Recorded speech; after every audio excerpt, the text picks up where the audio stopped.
All right, everybody. Today is Wednesday, and I hope you all are having a great week. um, Today, we are going to be talking about finding area. So, all week we've been learning vocabulary. Yesterday, we learned how to find the perimeter. And if you missed that, please go back and review that. The perimeter is the space around a shape, around a quadrilateral. So, yesterday, a lot of you did the quick check. A lot of you did the Google form, which was great.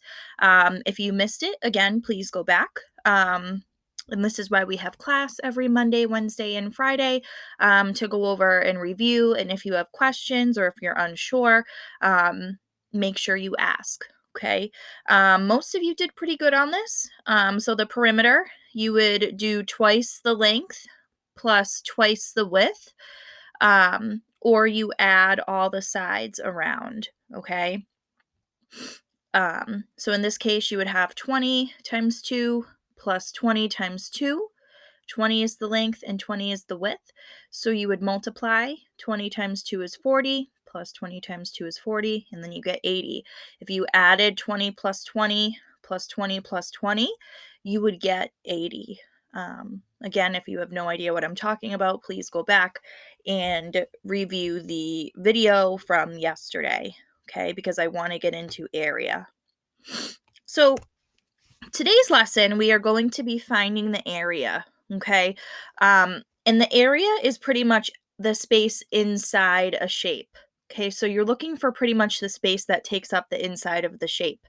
So when we're trying to find the area, you're counting all of the square units inside the shape. Okay. But that would take a long time, right? That would take a long time if we started counting one by one by one by one, and we would forget, or we would skip a number, or we would miss a number. So, as fourth graders, we can use a nice formula: length times width. Okay. Length is this much, how long it is, and width is how wide. So, you would multiply this times this. Let's see what the video shows us.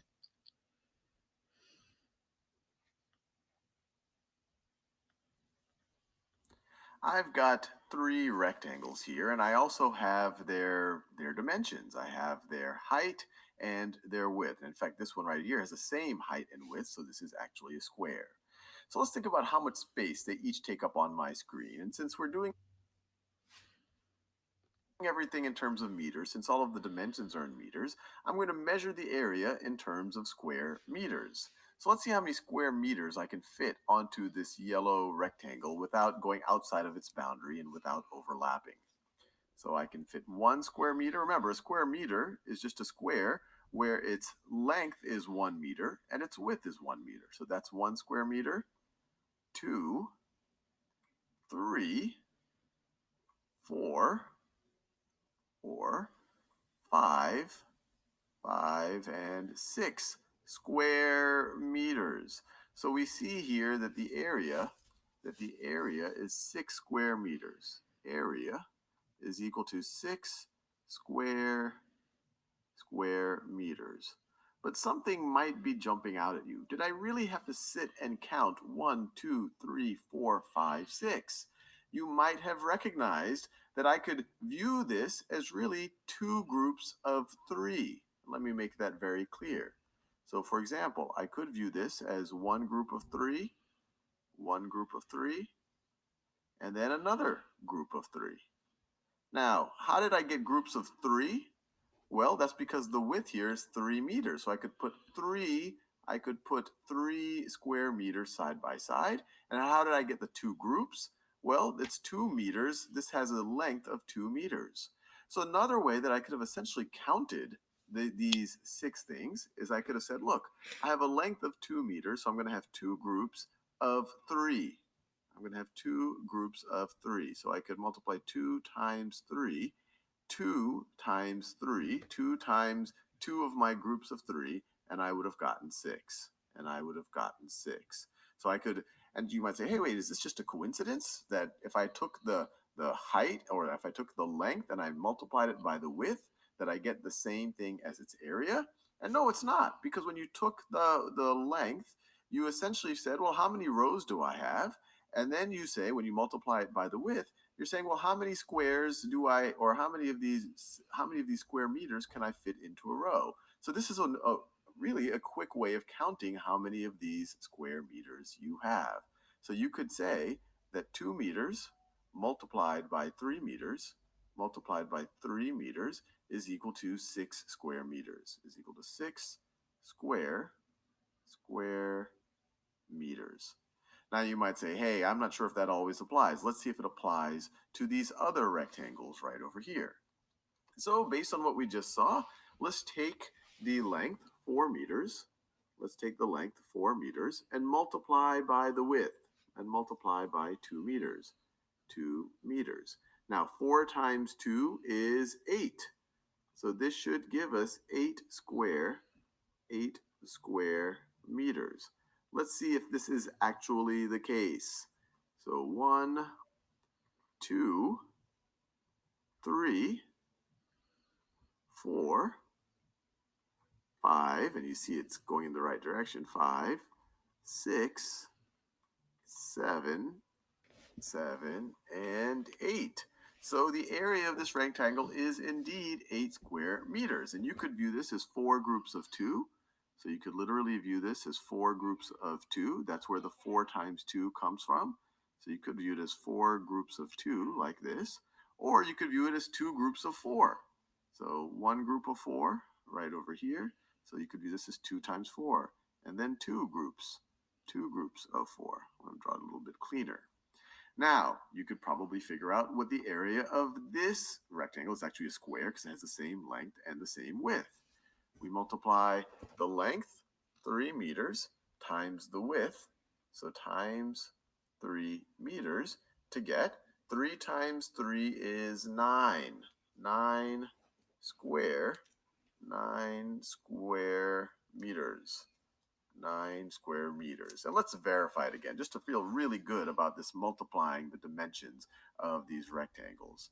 So we have 1, 2, 3, 4, 5, 6, 7, 8, and 9. So it matches up. We figure out how many square meters can we cover this thing with without overlapping, without going to the boundaries. We get the exact same thing as if we multiplied 3 times 3. If we multiplied the length times the width in meters. All right, so that is a video on area. Let's do an example on our own really quick. Or let me do an example for you. Okay, so to find the area of a rectangle, we use this formula. Okay, area equals length times width. Okay, so we're multiplying length, which is how long the shape is, by the width, which is the sides, how wide something is. How do you find the area of a hallway that is 22 meters long and 3 meters wide? So let's do some work on this. And when you do your work today, you're going to be doing exactly what I'm doing. So it's asking you to find the area of a hallway. Okay, let's pretend this is like our hallway at Goddard, right? That's 22 meters long and 3 meters wide.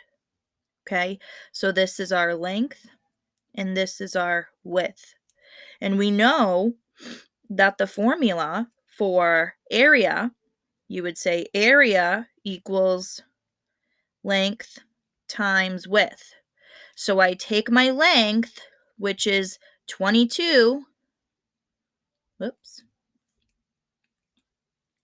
I'm just going to write it in here.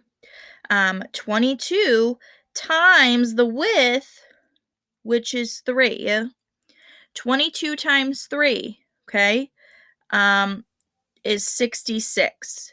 And how did I get that? How did Miss Posk get that really quick? All right, I do 22 times 3. 3 times 2 is 6. 3 times 2 is 6. Okay, I multiply this way, and then I multiply that way. 66 meters, square meters. Okay, 66 square meters. I multiply the length times the width. Let's see if we are correct. We are. Okay, the area is 66 square meters. All right, I multiply the length times the width. Now, you have a Google form to complete today. It's going to be very simple. So make sure you go do that. All right, it's going to be posted in your assignments. So make sure you use scrap paper to help yourself out. What is the formula? Okay, think about what we talked about. Go back to the slides, go back to my teaching video. What is the formula for area? What is the area of a rectangle with 8 feet and 11 feet? Use the formula to help you out. What is the area of a square with a side length of 6? Okay, think about what a square looks like. All right, think about what a square looks like. So if you have a square, and you should know, if a square has a length of 6, all of these other dimensions are going to be 6. They're going to be the same. So what is the area? If area is length times width, you would have to do something to these numbers. You would have to do something to the length and the width. All sides are the same in a square, so that's how you would figure that out. And what is the area of this rectangle? So, you'd have to multiply and do your options. And then what is the area of this? And what is the area of this? Okay, so you have to do some multiplication. So think about what strategy works best for you. Think about area model. All right, think about the area model. Like for this one, 11 times 18.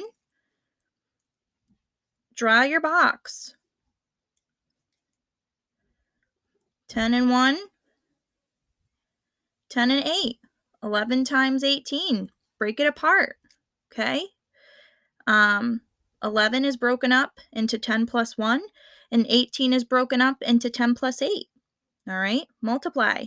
10 times 10 is 100. 1 times 1 with 2 zeros. 10 times 1 is 10. 10 times 8 is 80. And 8 times 1 is 8. Okay, if you forget how to multiply using the area model, this is why I'm helping you. Add it up. 100 plus 80 plus 10 plus 8. 8 plus 1 is 9, and then you have your 1. So this is my answer, 198. Let's see if it's here. There it is, 198 yards square. So there's how you do one of those, okay? Good luck, and let me know if you have any questions, but use scrap paper and use your strategies. Use what you know about multiplication and use what you just learned about area model, okay? Use this. It's going to help you. Don't just guess, because I will know if you're just guessing and not trying with scrap paper, okay? So let me know again if you have questions. But if you come to class and if you try, or if you didn't make it to class and you watch my teaching video, you should be doing well. Okay. I will talk to you guys later. Bye.